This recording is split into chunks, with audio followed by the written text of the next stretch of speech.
Caught us. We were talking about, well, a lot to cover today, right? We do. As you know, we do weekly updates with the Paradise Town Council, talking about the latest on recovery efforts after the campfire. And we're happy to have Councilwoman Melissa Schuster here with us today with your weekly update. And a lot of numbers to go through. We were just looking at some of those. If we could throw up that font that we have that has some of the numbers that we've been updating every week. I think we have those numbers. Hello? Apparently, we can't use it. Okay. We're in terms of the permits that have been pulled, I think we're well over 700, 720, somewhere in there. And more than 30 homes have been built. Yes, now, so yes. And if you drive around Paradise, you see sticks in the air everywhere. It's amazing. It's really good. We were talking right before we came out on camera here, though, about the important deadline that's coming up this coming Friday. Sure. And it has to do with hazardous tree removal with regard to trees that might impact public rights of way. And Friday is a deadline to sign up for the ROEs, to sign up for one of the programs. It is a mandatory program, so that's something that people need to. It doesn't matter which program you choose. Just like with the debris removal, you can choose the state program or privately, have your trees removed, but you have to sign up for one or the other.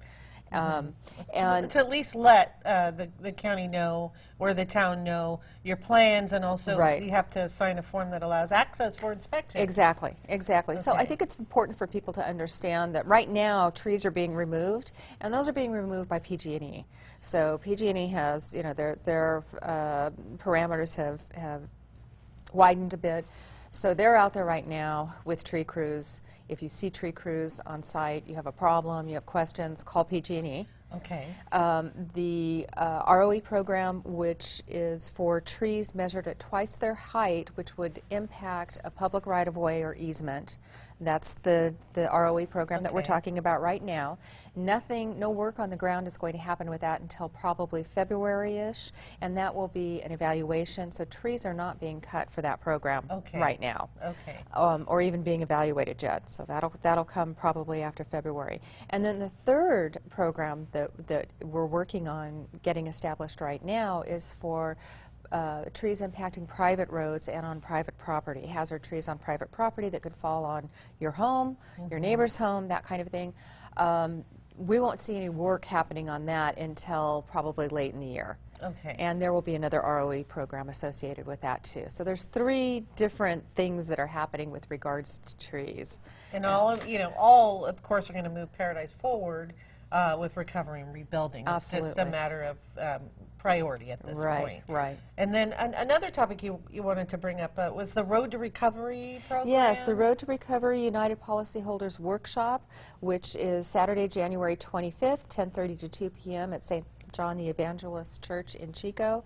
You need to RSVP for that, which is at info@uphelp.org. Info@uphelp.org. And it's a nonprofit advocacy group for people with insurance. So if you've got any questions about your insurance coverage or what you need to do to move forward with your build or anything like that, this is the place to go for that assistance. Great resource to tap into. And we will, by the way, have that web address up on our website by this afternoon as well.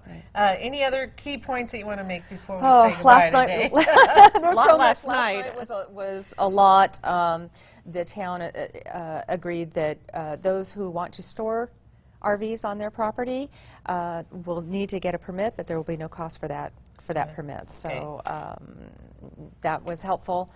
Moving forward, will help us know what's supposed to be there, what isn't, and will help PD have a tool to identify those properties as well. And I think it's important for people to recognize that that the permit is there because we don't have addresses and street signs anymore. So we need our inspectors will go out and make sure that information is there. So if there is a situation, PD knows where to go. Right. So that's one of the things that they're looking for. Good information. Thank you so much for being with us today. Thank you, Linda. I appreciate it. And we'll be back with more in just a moment.